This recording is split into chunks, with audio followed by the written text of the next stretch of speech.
أفلا يتدبرون القرآن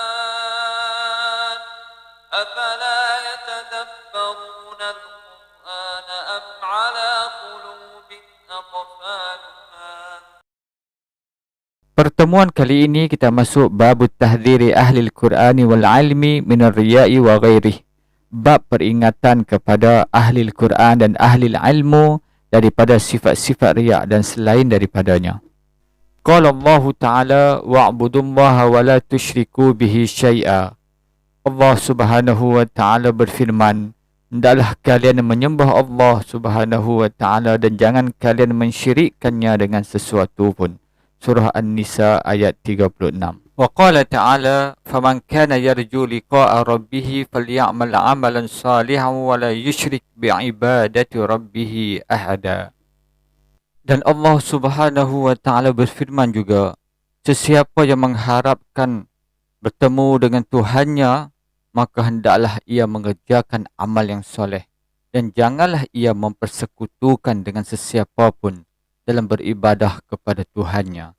Surah Al-Kahfi ayat 110. Sebelum dibacakan matan hadis Sahih Muslim ini, saya hendak nyatakan terdapat beberapa kalimah yang tidak sama dengan kitabnya yang asal, iaitu Sahih Muslim.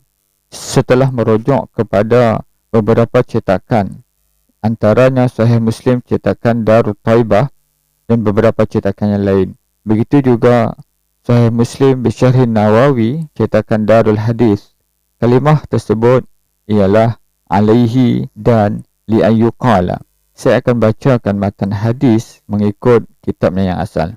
Rawal Muslimun an Abi Hurairah qala sami'tu Rasulullah sallallahu alaihi wasallam yaqul inna awwalan nasi yuqda yawmal qiyamati alaihi rajulun istushhida فأتي به فعرفه نعمه فعرفها قال فما عملت فيها قال قاتلت فيك حتى استشهدت قال كذبت ولكنك قاتلت لأن يقال جريء فقد قيل ثم أمر به فسحب على وجهه حتى ألقي في النار. Muslim telah meriwayatkan daripada Abu Hurairah, dia berkata, aku mendengar Rasulullah sallallahu alaihi wasallam bersabda, sesungguhnya manusia yang pertama sekali dihisap pada hari kiamat ialah orang yang mati dalam keadaan syahid. Maka dia pun diperlihatkan akan nikmat itu dan dia pun melihatnya. Allah Subhanahu wa Ta'ala bertanya kepadanya, apa yang kamu lakukan sewaktu kamu berada di dunia? Dia pun menjawab, aku telah berperang keranamu, iaitu kerana Allah Subhanahu wa Ta'ala, sehingga aku mati dalam keadaan syahid. Allah berfirman, engkau telah berdusta. Sebaliknya engkau berperang kerana ingin manusia menyatakan bahawa engkau seorang yang berani. Dan manusia telah pun memperkatakannya. Kemudian dia diperintahkan supaya dilemparkan ke dalam neraka. Wa rajulun ta'allama al-ilma wa 'allamah wa qara'a al-Qur'ana fa'utiya bih fa'arrafahu ni'amahu fa'arafaha qala fama 'amilta fiha qala ta'allamtu 'ilma wa 'allamtuhu wa qara'tu fika al-Qur'an qala kadzdzabta walakinnaka ta'allamta al-'ilma liyuqal 'alimun faqara'ta al-Qur'ana liyuqal huwa qari'un faqad qila thumma umira bihi fasuhiba 'ala wajhihi hatta ulqiya fin-nar. Kemudian orang yang kedua yang akan diadili iaitu orang yang mempelajari ilmu pengetahuan dan mengajarnya serta orang yang membaca Al-Quran. Situasi yang sama juga seperti mana orang yang pertama. Dia diperlihatkan akan nikmat itu dan dia pun melihatnya. Kemudian dia ditanya oleh Allah Subhanahu wa Ta'ala apa yang dilakukannya sewaktu di dunia. Dia menjawab, aku telah belajar ilmu dan aku mengajarkannya kepada manusia. Serta aku telah membaca Al-Quran dan semua yang aku lakukan ini keranamu. Allah Subhanahu wa Ta'ala berfirman, engkau telah berdusta. Sebaliknya, engkau belajar ilmu kerana ingin dikatakan bahawa engkau seorang yang alim. Engkau telah membaca Al-Quran supaya engkau ingin manusia mengatakan kepada engkau bahawa engkau seorang qari. Dan manusia telah pun memperkatakannya.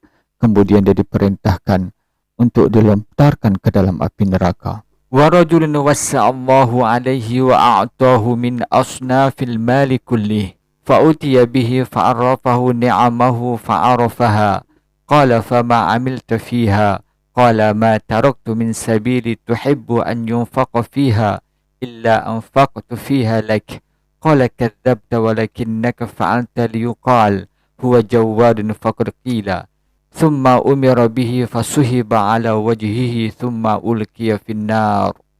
Manakala orang yang ketiga yang akan diadili oleh Allah Subhanahu wa taala ialah orang yang dilimpahkan rezeki dan dia mendermakan ataupun memberikan rezekinya kepada orang yang berhak menerimanya.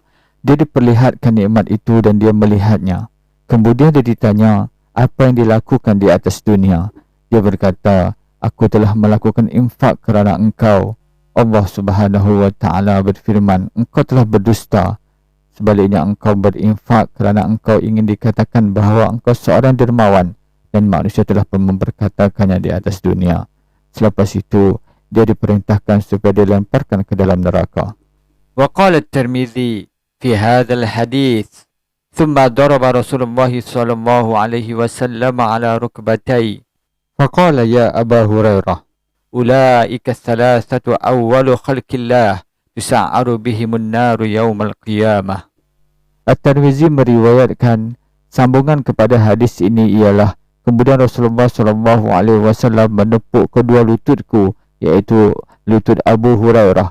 Rasulullah sallallahu alaihi wasallam bersabda, wahai Abu Hurairah, mereka adalah 3 orang yang pertama diadili pada hari kiamat dan mereka juga adalah 3 orang yang pertama merasakan api neraka pada hari kiamat. Lafaz hadis ini diriwayatkan oleh At-Tirmizi yang wafat pada tahun 279 Hijrah. Dalam kitab Sunan At-Tirmizi, beliau menilai hadis ini sebagai hasan gharib. Ibn Hibban yang wafat pada tahun 354 Hijrah, beliau memasukkan hadis ini di dalam kitab sahihnya, iaitu Sahih Ibn Hibban. Abu Hurairah ismuhu Abdullah wa qila Abdurrahman wa qala kunnitu Aba Hurairah li'anni hamaltu hirratan fi kummi fara'ani Rasulullah sallallahu alaihi wasallam faqal ma hadhihi faqultu hirrah faqala ya Aba Hurairah. Nama asal Abu Hurairah adalah Abdullah. Ada yang menyatakan nama asalnya ialah Abdurrahman. Abu Hurairah berkata, aku digelar dengan Abu Hurairah kerana aku suka membawa kucing pada lengan bajuku. Suatu hari Rasulullah melihatku dan bertanya, apa ini? Aku menjawab, kucing. Lantas baginda memanggilku dengan panggilan, wahai Abu Hurairah. Qala Ibnu Abdul Bar, wa hadzal hadits fi man lam yurid bi'amalihi wa ilmihi wajha Allah ta'ala. Wa ruwiya 'an an-nabi sallallahu alaihi wasallam annahu qala man talaba al-'ilma li ghairi Allah aw arada bihi ghairi Allah falyatabawwa maq'adahu minan nar.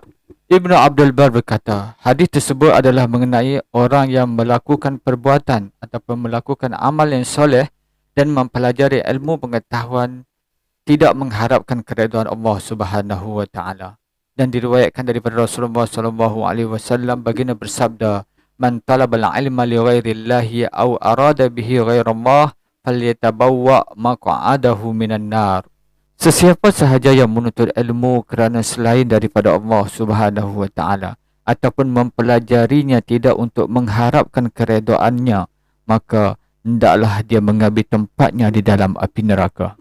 Hadis ini diriwayatkan oleh At-Tirmizi, An-Nasa'i, Ibnu Majah dan Ibnu Adi, dan At-Tirmizi menilai hadis ini sebagai hasan gharib.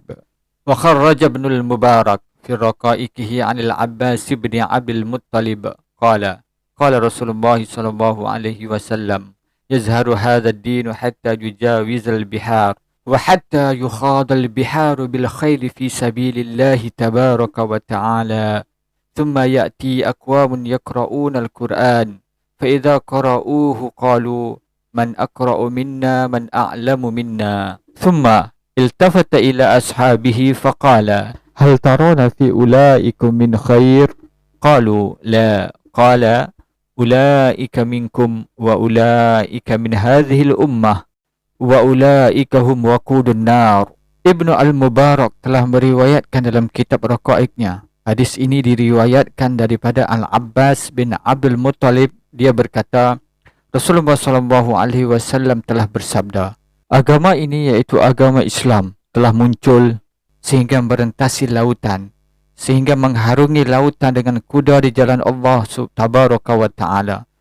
Maksudnya, agama Islam ini tersebar hingga merentasi lautan, hasil daripada kesusahan, kepayahan, perjuangan di jalan Allah Subhanahu wa Ta'ala. Kemudian datang satu zaman, kumpulan-kumpulan yang membaca Al-Quran. Apabila mereka membacanya, mereka berkata, adakah sesiapa yang membacanya lebih baik daripada kami, ataupun lebih mengetahui, ataupun lebih pandai daripada kami? Seolah-olah golongan ini mereka lah yang paling pandai ataupun mereka yang paling mengetahui tentang Al-Quran. Setelah Rasulullah menceritakan sikap golongan ini, kemudian Rasulullah menoleh kepada para sahabatnya dan baginda bertanya, adakah kamu melihat pada diri mereka ini daripada kebaikan? Para sahabat menjawab, tidak. Rasulullah menyambung sabdanya, mereka adalah daripada kalian, iaitu mereka adalah daripada orang Islam dan mereka daripada umat ini, tetapi mereka adalah merupakan kayu bakar api neraka. Hadis ini terdapat dua jalur periwayatan. Jalur pertama terdapat Musa bin Ubaidah. Beliau dinilai sebagai dhaif oleh Haythami dalam kitabnya Mujma' Az-Zawaid. Namun terdapat jalur yang lain, iaitu melalui jalur Ummul Fadli, iaitu isteri kepada Al-Abbas bin Abdul Muttalib. Melalui jalur ini, isnadnya dinilai hasan oleh Al-Munziri dalam kitabnya At-Targhib. Justru hadis daripada jalur yang pertama yang dianggap lemah boleh diangkat menjadi hasan kerana terdapat jalur hadis yang kedua yang dianggap statusnya sebagai hasan. Kesimpulannya, apa yang hendak disampaikan oleh pengarang ialah setiap amalan yang dilakukan hendaklah dilakukan dengan hati yang benar-benar ikhlas kerana Allah Subhanahu wa Ta'ala, bukannya mengharapkan pujian manusia. Bahkan, amalan yang dianggap mulia iaitu orang yang berjuang di jalan Allah dan sehingga dia wafat, orang yang mempelajari ilmu agama dan mengajarkan kepada manusia, dan orang yang membaca Al-Quran. Semua amalan tersebut, kalaulah tidak dilakukan kerana ikhlas kerana Allah Subhanahu wa Ta'ala dan mengharapkan pujian manusia, ianya tidak akan dinilai oleh Allah Subhanahu wa Ta'ala.